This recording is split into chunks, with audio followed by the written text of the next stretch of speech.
Ang babaylan ay isa sa pinakamisteryoso at makapangyarihang figure sa sinaunang Pilipinas. Parang kombinasyon ng healer, spiritual leader at tagapamagitan sa ibang mundo.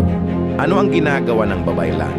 Una, tagapamagitan sa espiritu. Nakikipag-ugnayan sila sa anito, spirits at kalikasan. Ikalawa, manggagamot, healer. Gumagamit ng herbs, ritual at dasal para magpagaling. Ikatlong, ritual leader, sila ang namumuno sa mga seremonya para sa ulan, ani o proteksyon.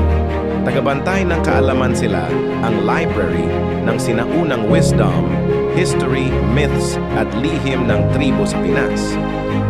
Interesting part.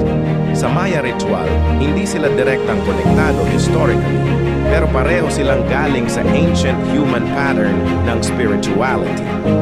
Magkalayo ang Pilipinas at Maya civilization, pero bakit pareho silang gumagamit ng chant, usok at ritual?